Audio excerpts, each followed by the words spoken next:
So in this video I'm going to run through bits of gear that I think everyone should have in their camping bags. So to start off, it's pretty obvious, it's power banks. I have a 30,000 milliamp hour and a 10,000. This is the size of a credit card. It's obviously a bit thicker. Weighs about 200 grams. This is the size of a brick. It weighs about 800 grams. It's quite heavy. You don't need this unless you're doing a lot of filming. Maybe you do photography, you're going on a multi-day hike. That's the only reason you'd need a 30,000 amp hour. 10,000 amp hour, if you're doing one overnight, even if you're bringing cameras, it's plenty. I can get 4 or 5 charges of my phone out of this. It has 2 USB ports. It has a slow charge and a fast charge. It has a USB-C and a micro USB for charging the power bank itself. You just press this button on the side and it'll tell you how many bars it has. It's the same on this large one, only that has an extra USB-C that you can charge from. These are Romoss. I'll pop links in the description below. I actually bought this one first because I do a lot of filming and that. So I was so impressed with it, I went and bought myself this one. And I use this pretty much every single day. I'll plug my phone into this, shove it into my pocket, and I can walk around when my phone's charging. So for a multi-day hike, a 20,000 milliamp hour power bank would be absolutely sufficient. You won't need any more than that. Next on the list is a little head torch. This is a Nikkor NU32. I do have a video on it. To be honest, I didn't do it justice. This is a fantastic little head torch. It has 4 functions for the main beam. It's a low setting, a medium setting. The high setting is 190 lumens, and there's a turbo setting at 550 lumens. That's only going to be on for a limited amount of time. It has a red light on it, so that's the red light flashing. It has little floodlights. They're fantastic. It's a really good little head torch. It tilts. It's a micro USB charger on the side. It has a waterproof rating on it. It's shockproof up to 1 meter. So if you drop it from your waist height, it should be alright. The strap is really good. It's really comfortable. It adjusts up really easy. It's really solid.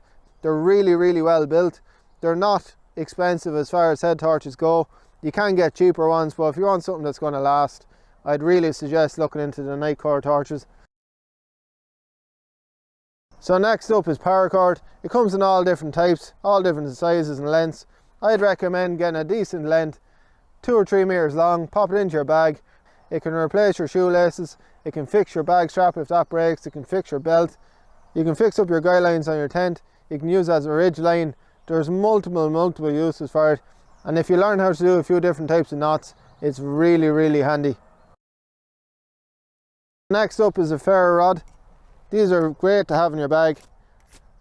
You can run the steel along it. It creates a nice spark. Gas lighters are generally unreliable. The wind blows them out really easy. They run out of gas. If any bits of dirt get into the nozzle at the top, they're not going to work. So I always bring a ferro rod now. They're also called a fire steel. This one has a bit of paracord on it. That striker's there. You don't need to carry a knife with this. So this will light in any sort of wind conditions. It's going to light your alcohol stoves, gas, your little twig stoves, whatever you want. They come in all different sizes. I'll pop a link for this one. It's really good, nice and thick, and that'll last you absolutely years.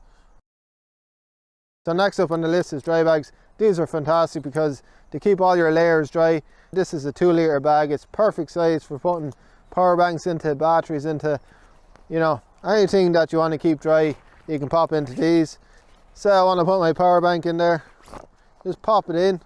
It just rolls just like that, and then you just clip it. Now this one actually does have a little strap that you can use it. You can just carry the bag by itself.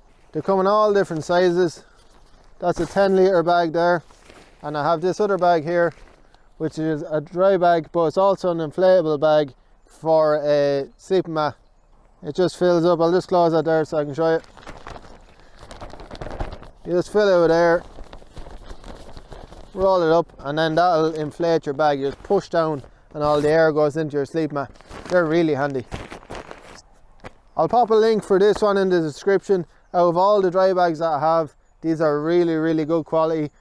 I was really impressed when I bought this. So I'm going to leave it here now. Thanks for taking the time out of your day to watch this video. I really appreciate it.